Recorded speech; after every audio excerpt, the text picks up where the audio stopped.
Systems work, people fail. Welcome to InsureMark's Advisor Mentorship Podcast with Vice President Jeremy Hauser.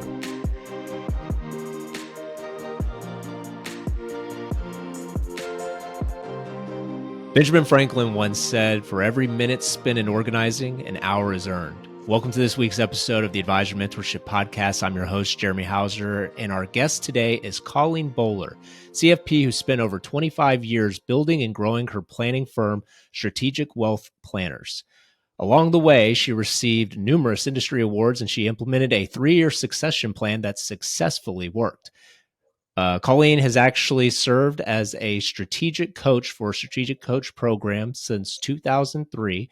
And while raising a son as a single mom and co-authoring a book, Generous Kids, without jumping too far ahead about the book and everything that's going on in Colleen's life after the succession plan. Colleen, how are we doing today? Oh, we're good. Real good. It's bright and sunny in Dallas. Bright and sunny in Houston. That's good too. There you go. Yeah, so today's a good day. Want to jump ahead. A lot of success in your history here as an advisor, successfully transitioning out of the advisory world, someone taking over your business. We have a lot to unpack here in this quick little episode. But first and foremost, why don't we tell the audience a little bit about who Colleen is and a little bit about your story. Who Colleen is? Let's see. Wife, mother, bonus mom, nana, sister, friend, daughter. Those would be my main accomplishments. And then I would say probably who I really am is a connector. I really love to connect people and ideas and empower people, especially into their future. So that's basically who I am. And no, it's true and humbling too. So everything that you just mentioned, family first, and really where you've gone in your career.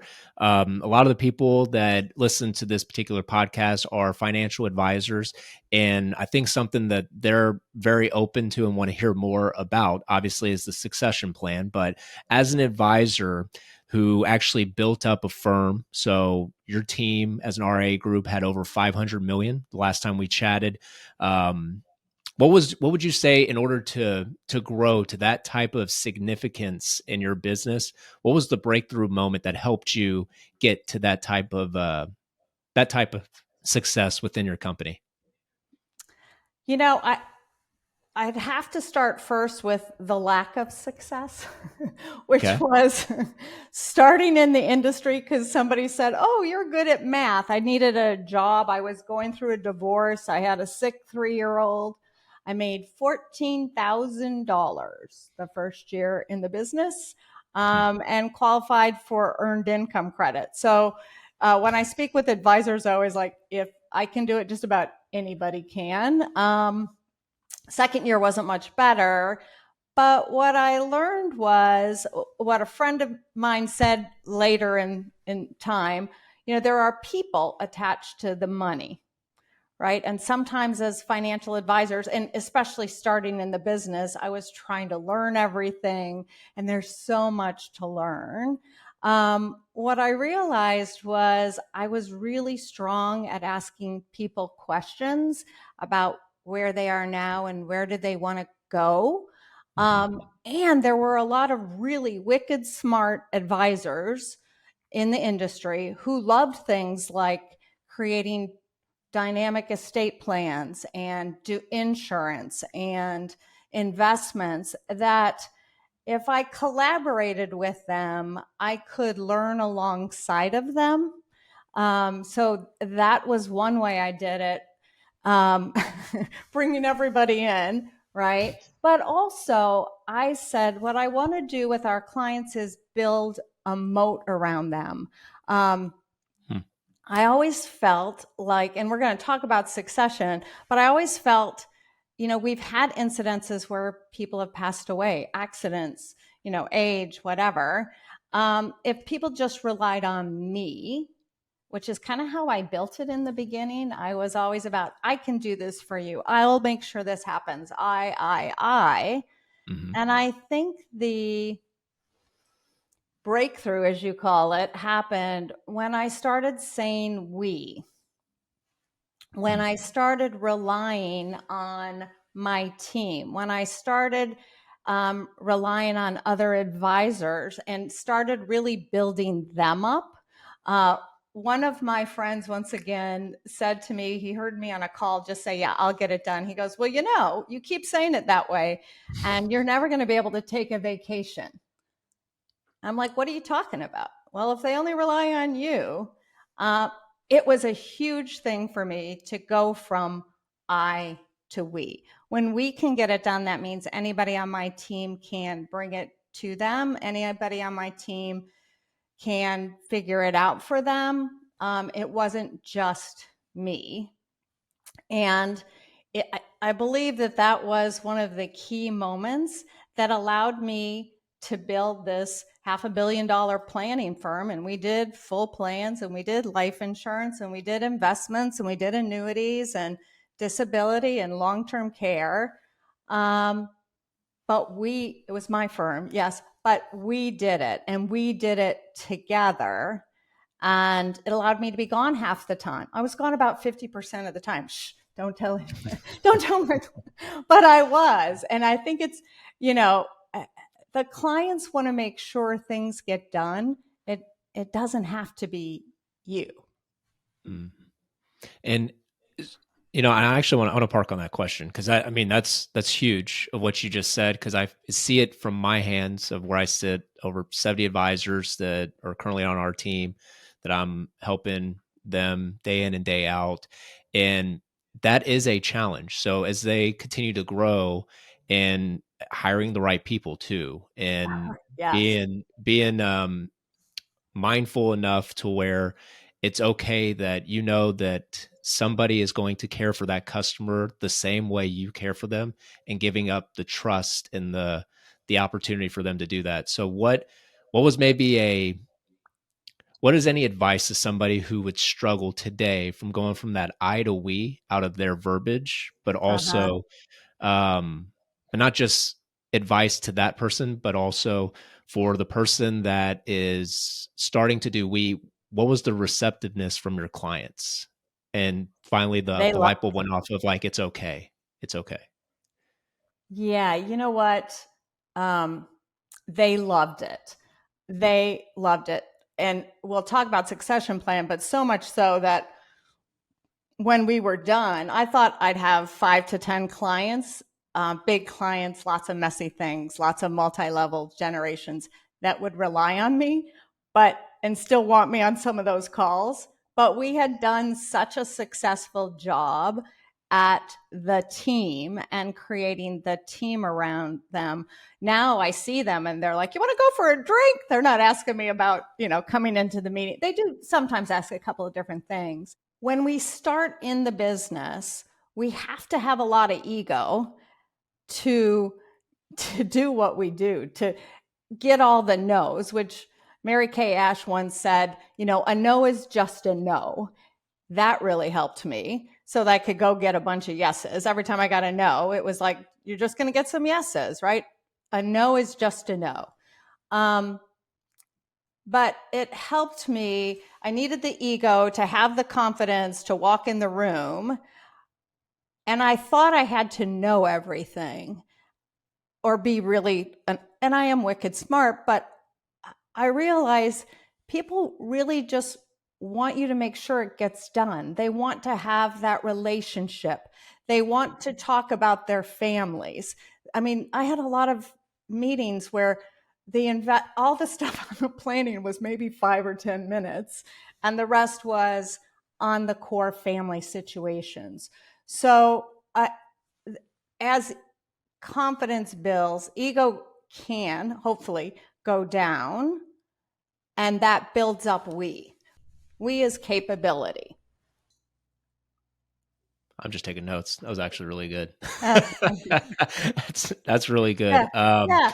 I is ego, we is capability, And as we grow more capability and we look around and see all these really smart people like yourself, I mean, you would be on my team. I would be calling you and saying, listen, I have no idea about this. What do you say? Right? I wouldn't have any problem with you being on a call with a client, because it is about we, and it is about doing the best thing for them.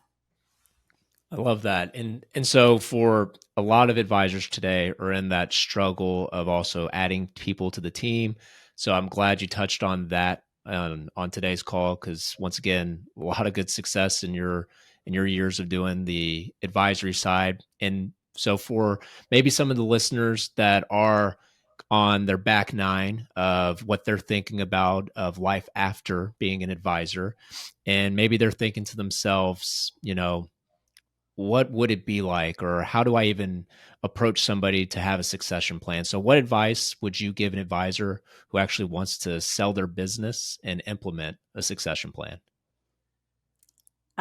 So the first thing I would say, anybody that's listening on this call should have a death and disability plan in case something happened to them. So that already gets us thinking, what if we aren't here? Right? If you have worked hard, even if it's 3 or 4 years to start really building your practice, let's hope there's some value there. And let's hope that you want to take care of clients and team enough that you put something in place. So you've got to trust someone in the beginning that that person, and there's all kinds of official forms and all that stuff. So that's the first thing I would say. Anybody, any age, we say that for our clients who are business owners, right? We say that we want to plan in place if something happens to you. But as financial advisors, we kind of forget about that. So that's the first thing. The second thing I would say is to be really curious, asking those questions about what can your future, what is it that you want to go towards? Maybe you want to go towards, like me, the last 10 years being there 50% time and then walking out, but you had to have let go a lot to only be there 50% time. You have to really built up a we. So being curious, and I think with the conversations I have with many advisors who are wanting to build a succession plan, it will never be perfect. And decide what your wins are. Do you have a transactional firm or do you have a relationship firm? A transactional firm, is really more about the money and you can be gone after 6 months. A relationship firm, like a planning firm, it's going to take 2 to 3 years to build over, right? So what is it? And then getting clear on your vision about what is it that you really want to have happen. Like for me, I was raised in industry and there's still a lot of disturbing tracks.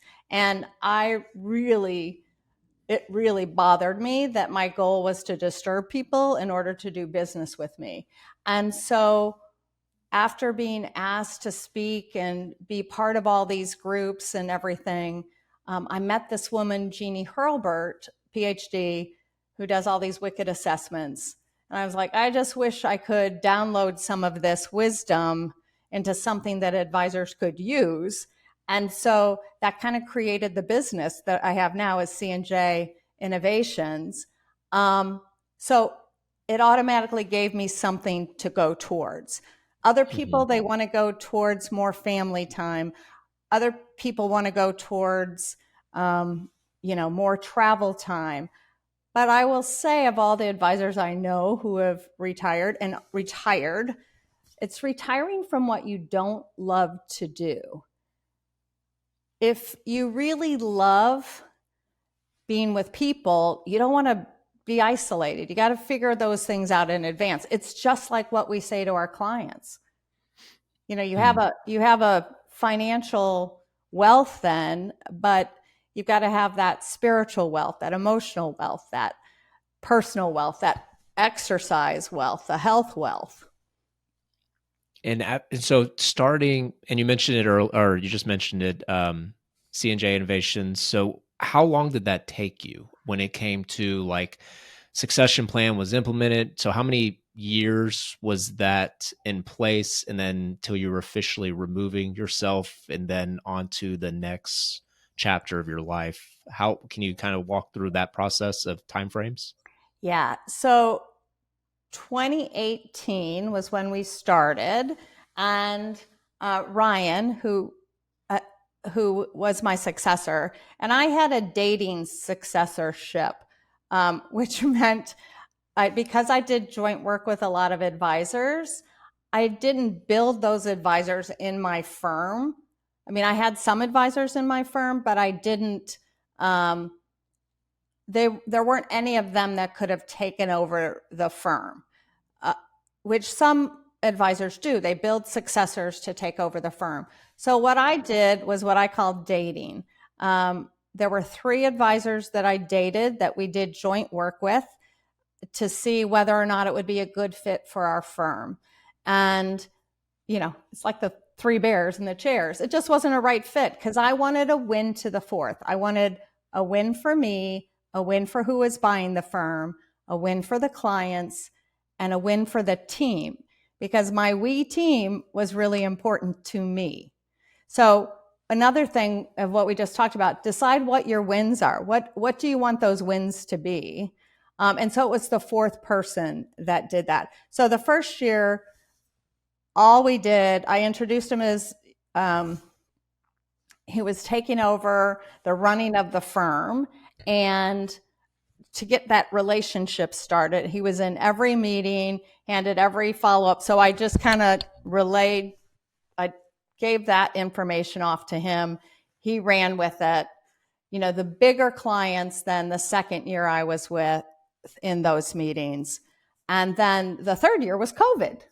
So I said, I wish somebody had been with me September 11th in 2008, 2009, because basically my job on video was just to say, Jeremy, it's going to be okay. The market goes up and the market goes down, and we've been through September 11th. We've been through 2008, 2009. This is different. It's always different, but we're going to get there, right? So in that time frame in 2020 is when we were rolling out the ideas and the prototype of the assessments for C&J. It's what's fascinating, on topic, off topic, but kind of on topic. In 2020 was really the opportunity for people to create change. Yes. I think that gave people an opportunity to be innovative, creative. And it sounds like you took, timing is everything too, of where you were.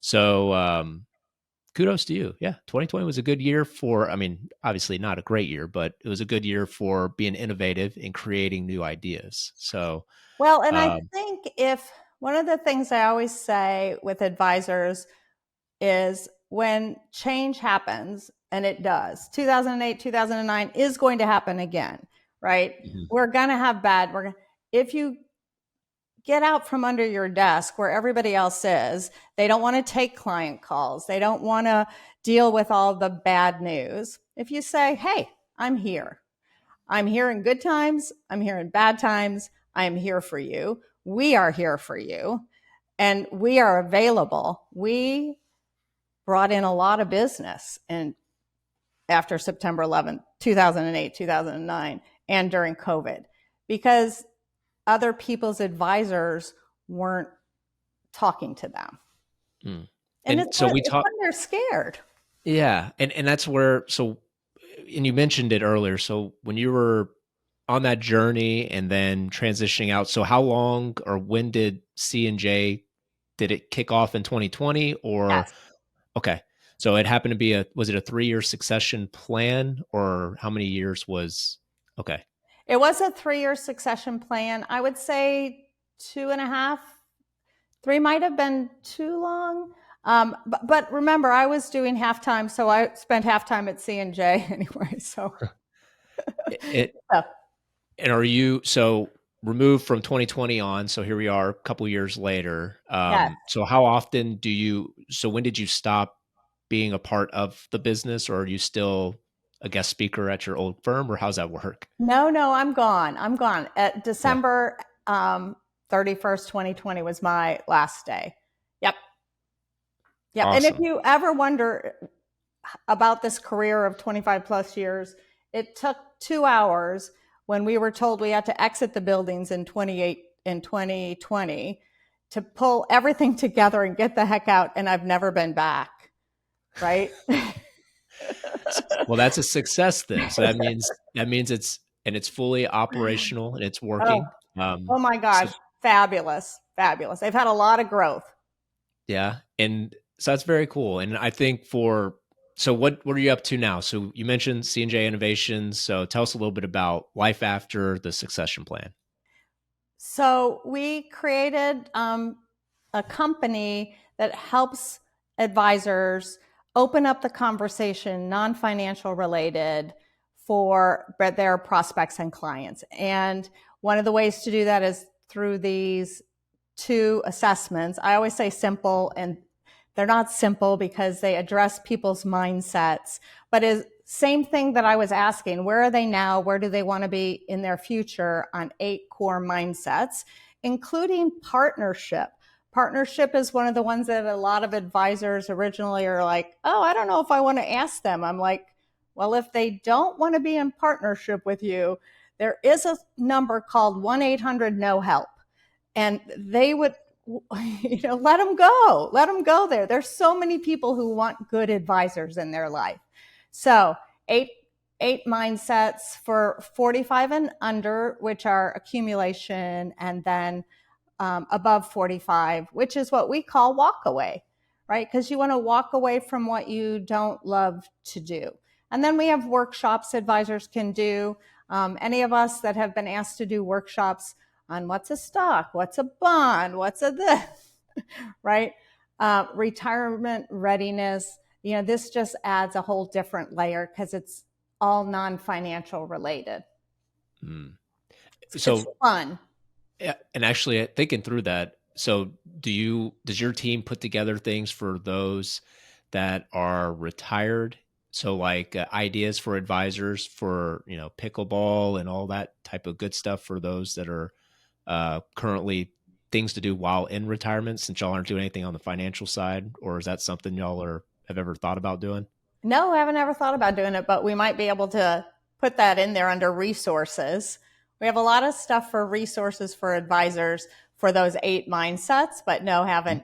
Though wellness is one of them, right? If you're going to play a big, hairy, audacious game, you've got to have your health. And that is you as an advisor or you as a client. We tend to see advisors think about that last. And Jeremy, you and I know we got to put our own oxygen mask on first if we're going to be there for our family, our friends, our clients, and so that exercise piece is so key. And so that's very cool. So then, and that's an interesting avenue because you've done it so long, so where really the blind side or the blind spots are for advisors based off of your experience, so you can help with engaging conversation with customer to advisor in a non-threatening way based off of your experience, what I'm hearing. So yeah, and they come in talking. We do it for annual reviews, and they do it for prospects. And the clients and prospects come in talking about their mindsets instead of about what was my investment return.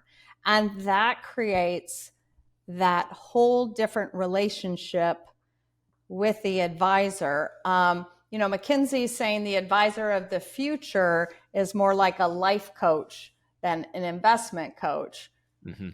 It's the conversation in the industry, but how do you get there? How do you open up those conversations? And that's what the 5-minute assessment does. It allows, and it also gives action items for them, because we do have prospects or clients' kids that, it may not be a right fit to work with, but you still want to add value. And this is a way to do it.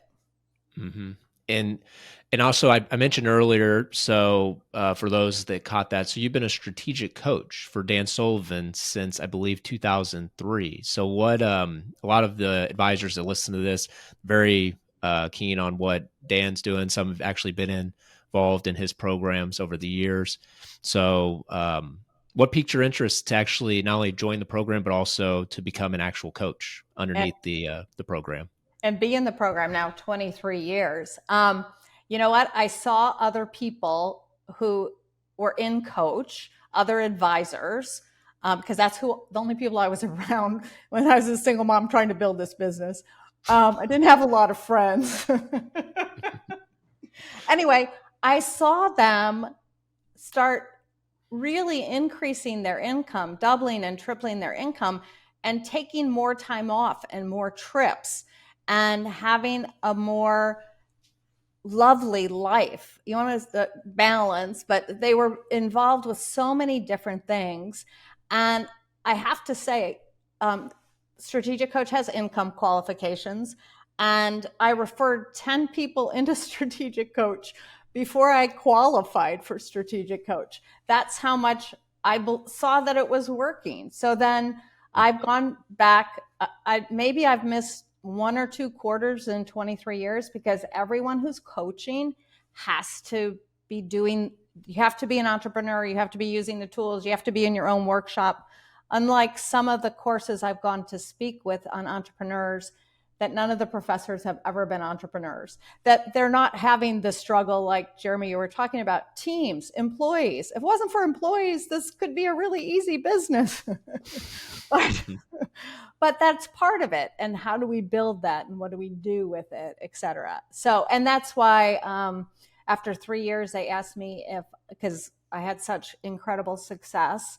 And that's how I built my planning firm. Really, really, it took off because of that.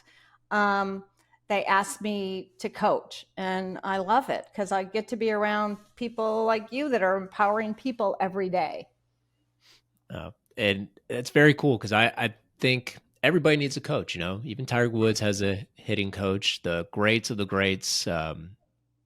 Not the biggest fan of LeBron, but he spends $1 million on his body. So therefore he has someone who's coaching him of what to eat and drink and so forth. So it's always good to have somebody there to bounce ideas off of. So very cool that get an opportunity to talk to somebody who's actually a strategic coach with Dan. And I think you have a lot of advice that you share with a lot of advisors. So maybe a question that some advisors may be thinking or not thinking who's listening to this are, what are some of the biggest obstacles you actually hear from those advisors today that you actually speak to when you're doing these type of coaching events?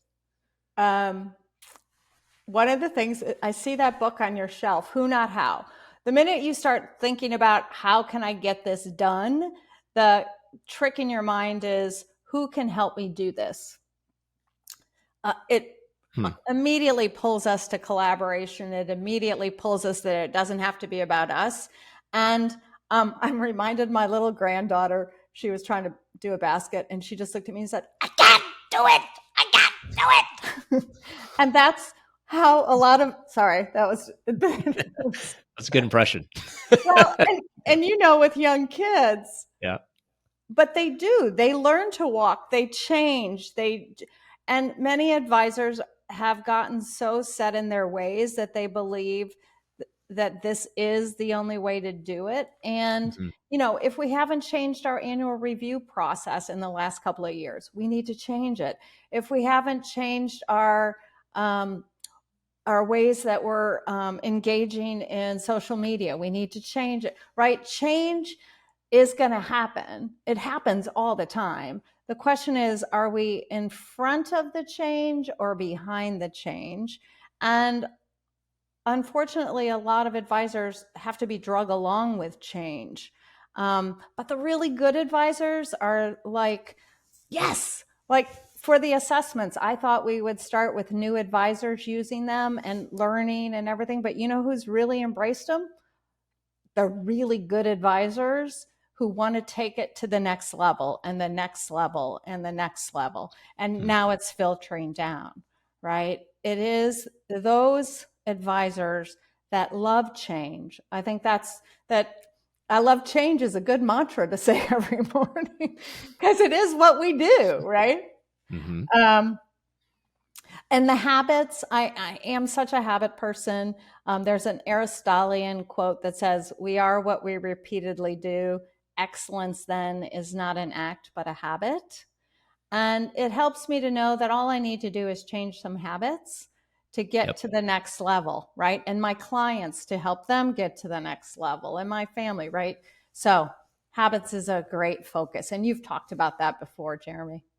Mm-hmm. And man, I swear, I just want to high five you. Everything you're saying is so I want spot to on. say one more thing because I think it's really important. Yeah, If go an ahead. advisor does an inventory for a week of all the things they're doing, I'd love for them to look over and see how many $20 an hour jobs they're doing. So many of us are staying busy doing things, and maybe you're making $500 an hour, or $1,000 or $250 or whatever you're making as an advisor, but and you're an entrepreneur, you're a business owner, right? It's the same thing. Letting go of those, and I believe that you're giving jobs to other people that you shouldn't be doing, right? It doesn't allow your excellence to shine through. So that inventory is just I love it. We have everybody do it once a year. And that's a really good point right there. How do you start that?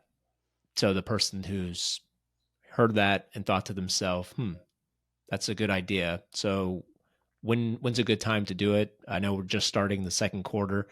How does an advisor go through that process, and how often? You said every year, or how often do y'all do that? At least once a year. If they're growing, maybe twice, but get a yellow pad.